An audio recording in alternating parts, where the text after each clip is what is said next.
रस्ता वडगाव झाला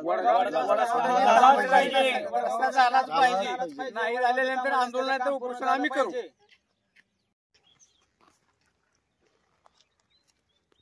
मध्य भागात रोडच्या मध्य भागात गाडी उघडले.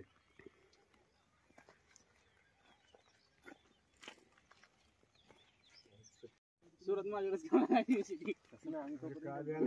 मी इकडचा असतो मी बोललो असतो. आपल्याला काय चाललं खरी गोष्ट आहे ती आपलं हे करा एखाद्या बोललो मला कॅन्डस घेऊन जाऊ म्हणाचा आम्ही नमस्कार, वडगाव काठीमधील गणेश कांबळे बोलतो. आज या ठिकाणी तामलवाडी ते वडगाव रस्ता मंजूर झालेला आहे. हा जो रस्ता मंजूर झालेला आहे ते इलेक्शनच्या अगोदरच झालेला आहे. आमदार असतील, खासदार असतील, प्रत्येकाने या ठिकाणी उद्घाटन झाले असेल. गावातील सर्व गावकऱ्यांचं संमतीनं बी ते उद्घाटन झालेलं आहे. हे आमदारांनी आणि अर्चनाताई पाटील यांनी बी आश्वासन असे दिले की हा जो रस्ता आहे ते लवकरात लवकर चालू होईल.